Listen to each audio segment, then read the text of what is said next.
So this is the last lecture. This is advances in oblique muscle surgery. So inferior oblique surgeries, there's advances in weakening procedures have been made from tenotomy to myectomy to graded recessions to anteropositioning. Anterior nasal transposition of intraocular of inferior oblique is the procedure described by David Stager for correcting specific indications of inferior oblique overaction. The ANT, in this procedure, the inferior oblique is transformed from an extorter to an intorter and from an elevator to a depressor. In this procedure, the inferior oblique is shifted nasally 2 millimeters nasal and 2 millimeters posterior to the nasal end of inferior rectus muscle. It's done in cases of bilateral fourth nerve palsy with severe excycloduction, over elevation combined with severe excyclo as seen in cranial dysostosis, and over elevation combined with dissociated vertical deviation. Now this is the procedure. The inferior oblique is hooked as we usually do, and the sutures are applied with 6-0 Vicryl.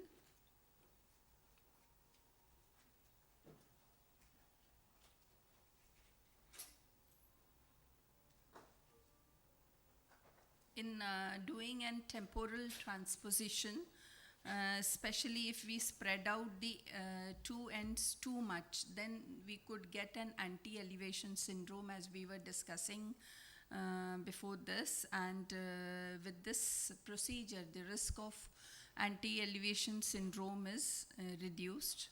So we bring the muscle, inferior oblique muscle, nasal to the inferior rectus, and it is sutured 2 millimeters nasally and posterior to the insertion of inferior rectus muscle. You can see the peritomy on the medial side because I had combined it with medial rectus recession. So this is the procedure. A 22-year-old male came with the deviation of eyes since early childhood. There was an alternate esotropia with R/L with V esotropia.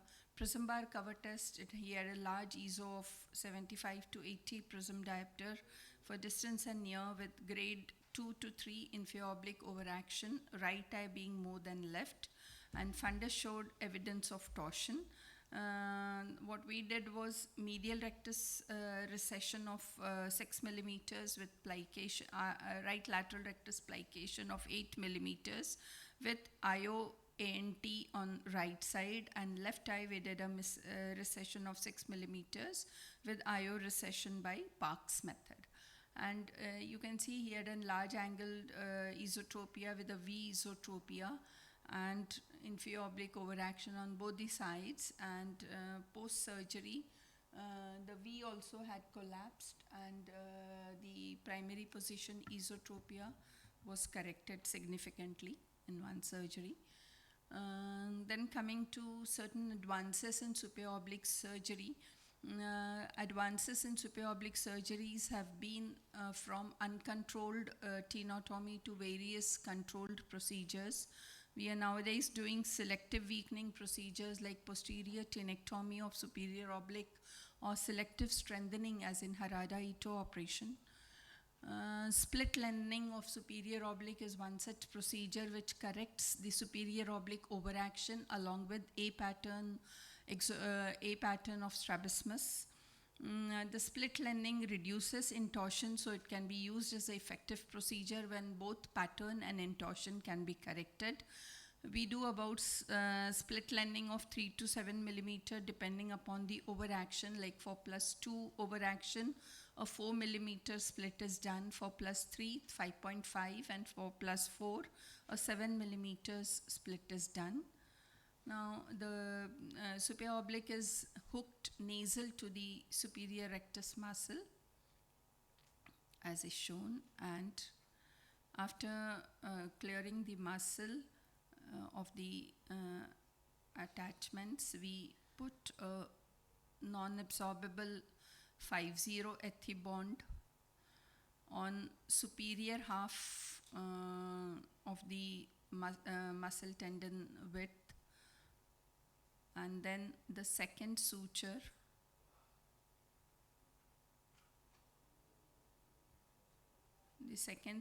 we are taking on the inferior half. We're doing a Z-plasty sort of a thing, so after applying the second suture,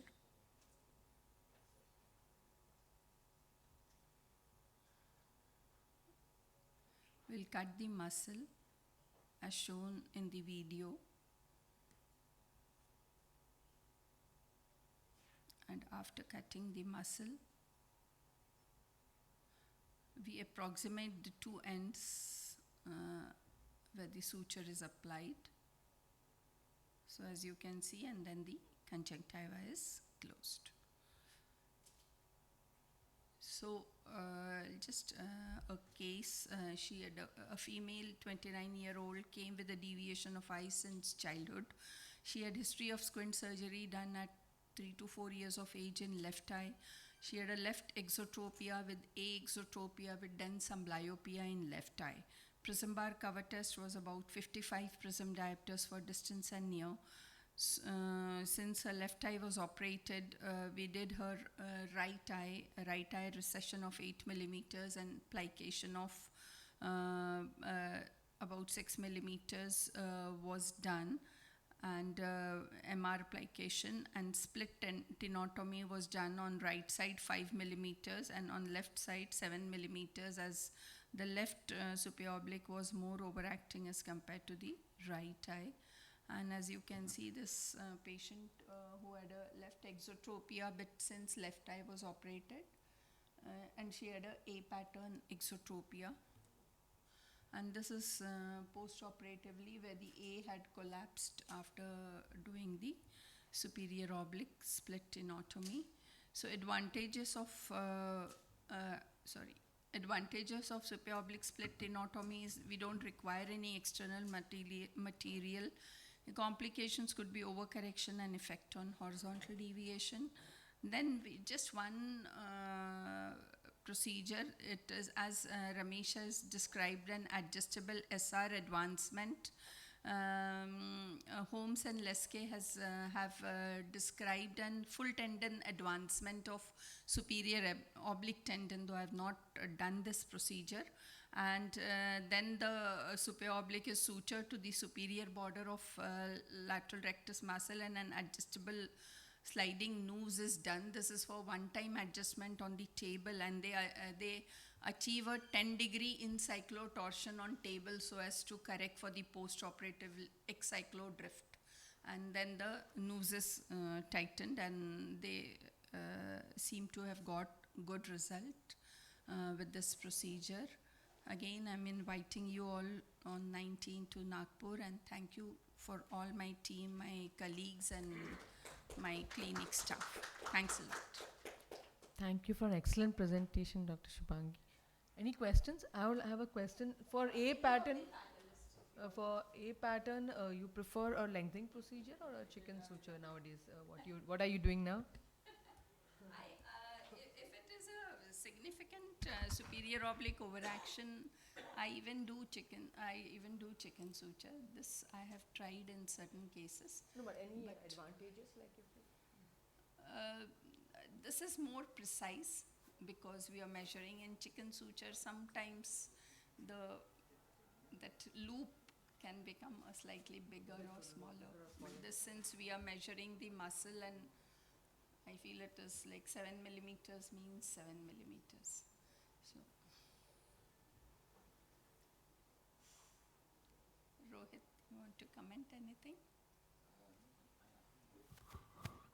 I haven't tried the split tendon lengthening. I generally would prefer to go with the chicken suture technique. So that's. I was doing spacers initially, but now then I shifted to doing chicken sutures. Yeah, same. Spacers shifted to chicken suture. Tried a few of the translational recession of the superior oblique, but it was too much of a cumbersome surgery. It takes too significant time taking it onto the nasal side, and then so that's why. Although that's a very very effective procedure for superior oblique overactions. I thank You took it below my- the inferior rectus, no? For the nasal transposition. That's what I was seeing the video. nasal transmission Yeah. beneath the inferior rectus But- on the nasal side. Ideally, you should prefer to take it superiorly. I mean, outside.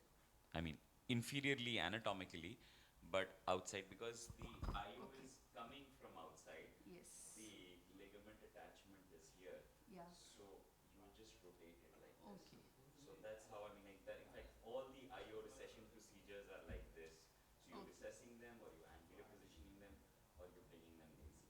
Okay. We tried adjusting this, but we didn't find this to be very beneficial because finally IO adjustment procedures don't really work. Yes. Because it's attached here, so you're not getting any significant. You just make it a little tighter, which over time it will probably. But this is a very very effective procedure. I mean, Yeah. In Nishidas, can you do this recession, lateral rectus recession along with that? Along with. If there is associated exo. Yeah. But then we'll have to do Nishidas to the medial rectus. So if there is inferior rectus, then see with exo, like hypo and exo. Yeah, yeah. You can combine it with one horizontal muscle. the effectivity of the shift will decrease. So Recession of I mean, I would say that mean if a you have. partial third now. Hypo and exo. Okay, okay. So You need a along, partial like third. modified naps. Naps, yeah, yeah. So can you The effectivity of the transposition procedure gets significantly reduced because your belly transfer will work because of the increased traction or tightening as it is shifted down. So it will add a vector in the direction opposite to the shift. That's what you are working on. So recessions will never be beneficial. Resections may. So exactly, that's what we've learned in this modified naps also. Application or any kind of a tightening procedure will be beneficial. Otherwise, I mean, like what I do, and of course the patient has to be willing. I generally large deviations, both vertical and horizontal, I would do the other eye. So you clear up as much one directional correction in one eye, and the residual horizontal you can easily tackle with the other eye.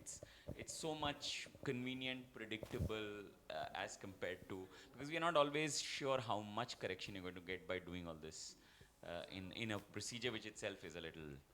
We have published horizontal Yeah, you have deviation in Medial rectus MED. resection, I think. So it's exotropic and esotropic, both are there. Most of the MEDs have exotropia. So you can do one of the transposition or Nishida. There are many techniques, so you can do a monorectus Nishida. That works. So if there is exotropia, do a medial rectus transposition to the superior rectus and do inferior rectus recession and then lateral rectus recession up till 20 or 25. If it is more than that, you can go to the other eye. So earlier when you used to do a naps of both, then we used to do that time as well, doing recession and resection. It's not so effective.